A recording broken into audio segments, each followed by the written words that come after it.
business will get out of control. It'll get out of control and we'll be lucky to live through it.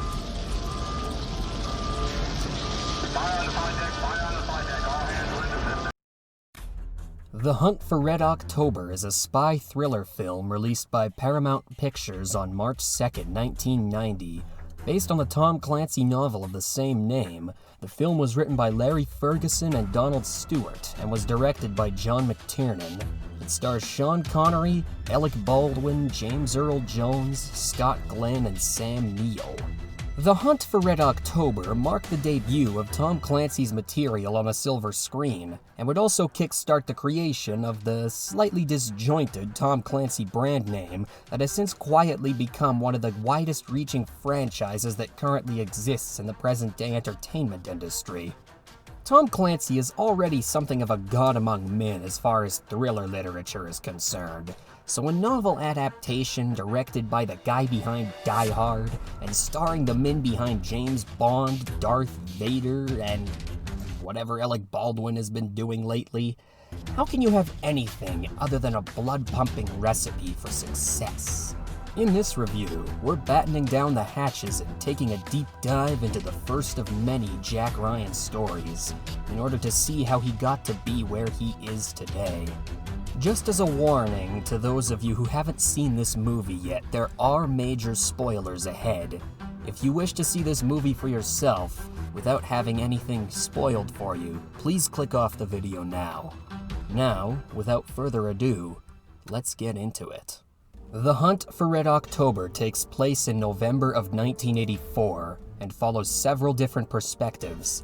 Those of Marco Ramius, the captain of the newly christened Red October Typhoon-class nuclear submarine, Jack Ryan, a CIA analyst tasked with studying the Red October, and the crew of the USS Dallas, a submarine tasked with tracking the Red October. Marco Ramius is seen bringing the Red October out to the Atlantic for her maiden voyage, where Ramius, along with the sub's political officer, receive orders to test the submarine's caterpillar drive in a military exercise.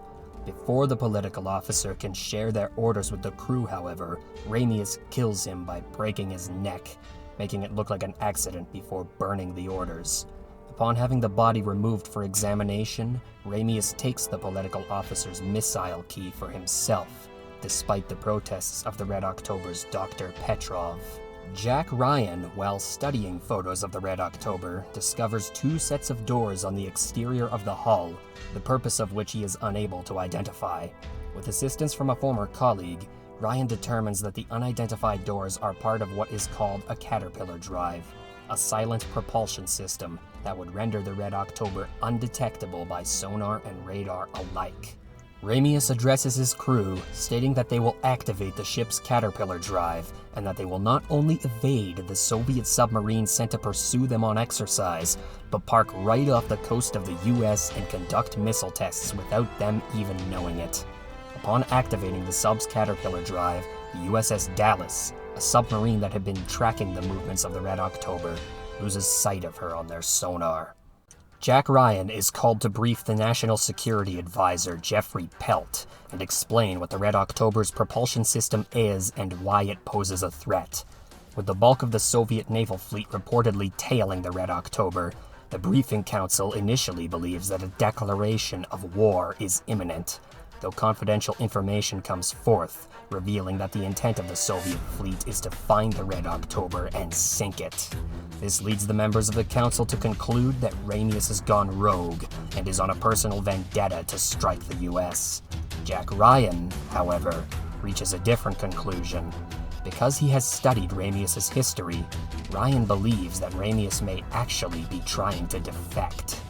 Ryan is then approached by Pelt, who gives him 3 days to contact and assist Ramius before he goes after him with force.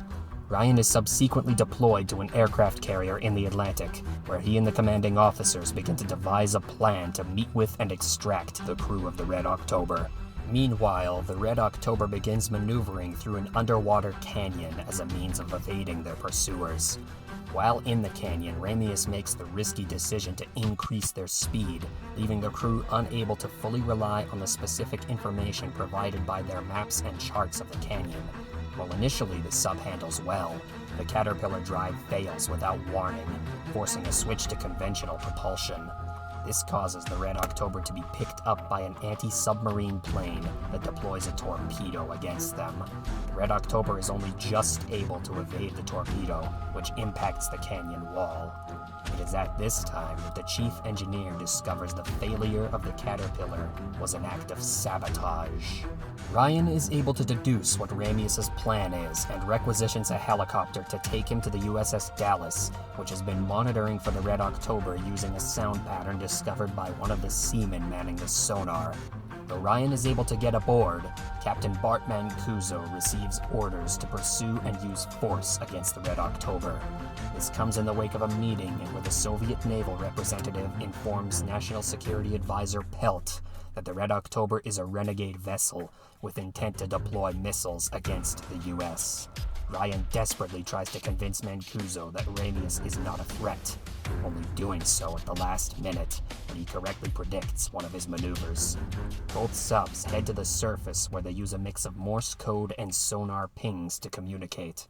The Dallas confirms Ramius's intent to defect and covertly arrange to meet at a new location. Upon arriving at the new location, Ramius initiates his plan, faking a radiation leak within the sub and using that to evacuate all personnel except for the officers.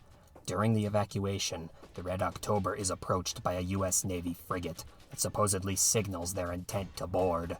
Ramius orders Dr. Petrov to evacuate the men, while he and the officers submerge and scuttle the ship.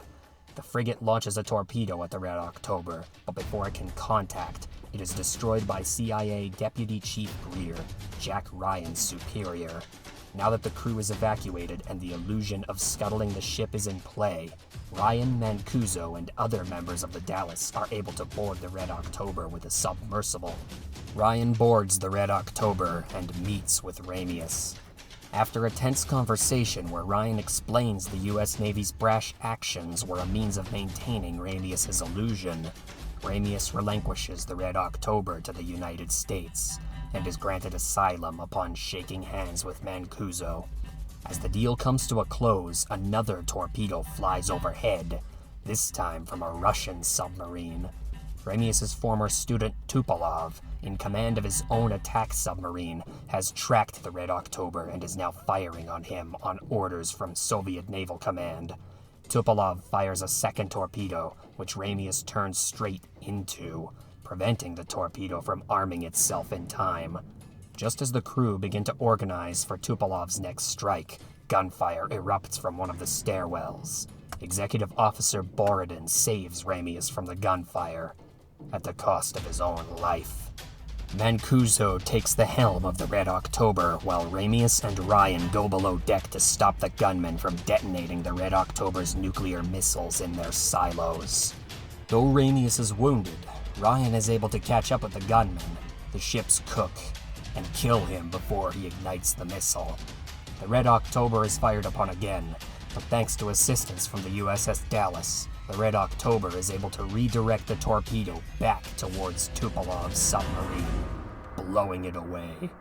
The crew of the Red October look on above the surface, falsely believing that the Red October was destroyed in battle. In the final moments of the movie, Pelt concludes his talks with the Soviet naval ambassador, concluding the Red October was lost in the skirmish. The Red October is secretly smuggled into the Penobscot River in Maine, and Ryan and Ramius share some final words about fishing before Ryan is seen returning home to his family. So in case you couldn't tell from the plot summary above, this is a movie that throws everything but the kitchen sink into its execution.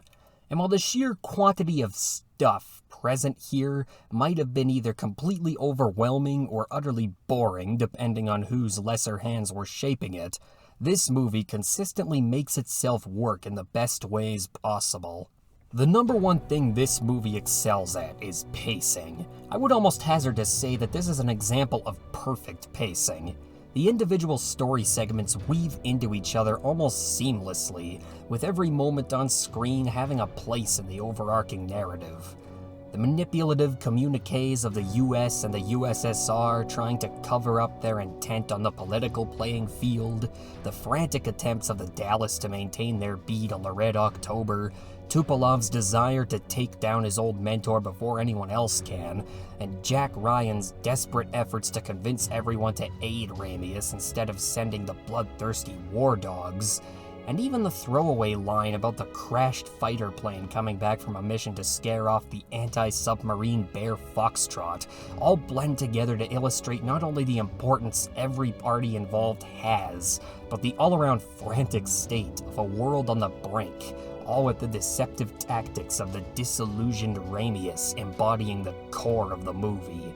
The sheer number of perspectives involved in making this story happen only add to the stakes of preventing a seemingly inevitable conflict, in a way that simply saying Cold War, go away, end the world another day in a throwaway text crawl simply wouldn't accomplish.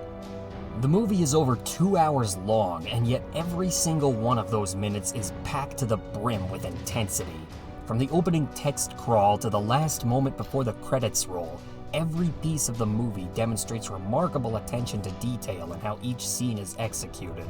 Whether Jack Ryan is shooting the sub's cook before he can detonate a nuclear missile, or falling asleep on the plane with a stuffed animal to give to his daughter, every moment of the movie ties into another one in some way, no matter how big or small that moment may have been. The other thing that this movie does quite well is its atmosphere. This movie takes place at the height of development of Cold War military technology, and as such, the threat of an all-out world-ending engagement looms overhead as a consequence of even the slightest mistake. Every action taken feels critical, which makes moments like Ramius going faster in the underwater canyon, or Jack Ryan blindly guessing Ramius's maneuver in order to get through to Mancuso that much more hair-raising, since we know that the consequences of failure carry implications far beyond just the fate of Ramius and his crew. The camera work here is pretty solid. It's certainly nothing revolutionary or mind-blowing in the creative sense, but it really does pop in scenes inside the submarines. The close-up and tracking shots do a fantastic job of capturing just how cramped and claustrophobic these submarines are, and how being trapped inside an oversized tin can floating through the ocean lends credence to how important it is for these people to be decisive, prudent, but also careful in their actions, unless they want to risk being turned into a North Atlantic meat popsicle. As if the threat of a nuclear Armageddon wasn't enough for these poor bastards. The dialogue here is efficient and task-oriented, and though I can't speak to the accuracy of the terminology used, the lingo goes a long way in solidifying the pressure these people are under. But all double entendres aside, the laser focus on the roles and functions these characters serve in either manning, locating, or pursuing the Red October develops a looming sense of fear for what might happen if the characters go off script, or worse still, make the wrong move. With that being said, there are still a few scenes, mostly around the beginning of the film, that help to establish and humanize the characters, so that we not only have time to breathe before the military-grade explosive shit hits the underwater vessel propulsion fan, but also so we have sufficient reason to care about the well-being and motivations of the characters beyond just being glorified government goon squad members. The acting's pretty good, all things considered, and though the actors aren't exactly working with Oscar-snubbing character study levels of complexity, they play their roles in a very entertaining and believable way. At the start of the movie, the members of the Red October are seen speaking Russian, but in the scene where Ramius speaks with the sub's political officer, the Russian-speaking characters switch over to English in the middle of a sentence, and it stays that way for almost the entire rest of the film. The way they do this is actually pretty crafty, using the word Armageddon in a spoken journal passage as the jumping off point to switch to English, as the word is the same between both languages. That being said, however, this may be a point of contention for some viewers, as some may view it as an excuse for our favorite Scottish 00 to maintain his Scottish 00isms. How much this bothers you is really up to you. because a pro of this transition is that it alleviates the need for the audience to focus on the subtitles and lets them instead focus on the emotions of the crew on screen. Well, at least assuming that you're a speaker of Her Majesty's secret syntax. Now, I said before that every moment in this movie serves a purpose, but that doesn't mean that every moment in this movie needs to be there. There are still a few narrative hiccups that we ought to examine. For instance, old Captain Connery tells Jack Ryan, who at the moment in question has literally taken the wheel, to steer the Red October into the path of an oncoming torpedo despite the objections of Mancuso. Ultimately, this ends up being the right choice, as they were able to fly past the torpedo before it could arm itself. But Ramius's refusal to explain himself doesn't make any sense. You are literally telling a man with no experience piloting a sub to fly straight into the face of certain death, while a qualified individual with substantial experiences telling him to not. Ramius should have no problem articulating why doing this will prevent the torpedo from arming itself, especially given that not dying is kind of a shared goal. Now, I get that they were trying to insert a cool factor into this scene, but you could have just as easily written the scene in a concise and sensible way while still having it be tense, especially since most of the other scenes in the movie are able to accomplish this with little to no problem. There's a couple other questions worth asking while we're here poking the hornet's nest. For instance, Ramius taking both missile keys doesn't really factor into his escape plans or the plot of the movie, so why wouldn't Ramius give one of his 2 missile keys to Borodin or one of the other officers and not draw needless attention to himself? Why wouldn't the aircraft carrier get closer to the Dallas so that the helicopter wouldn't be delivering Ryan while running on fumes? If the Dallas knew where the Red October was going based on Jonesy's sonar readings, then why wouldn't they have reported that info to the fleet so they could potentially get to the Red October faster? And wouldn't the Dallas have picked up the scent immediately when the Red October switched back to conventional propulsion and/or got fired on by the torpedo? Do the sonar acoustics of SeaWorld's Grand Canyon not follow the same rules as the rest of the ocean? Is being a backseat writer for a 30-year-old movie an unnecessarily pedantic and snarky way to try and look intelligent on the internet? Well, I guess we'll never know. The final rating for The Little Nuclear Submarine That Could is 8 out of 10. It's an absolutely fantastic movie that earns its title of thriller.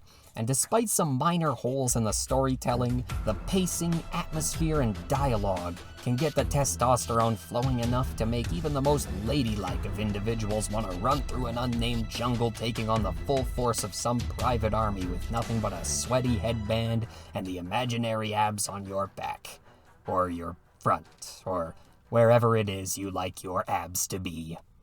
And that will be it for today. Thank you all for stopping by.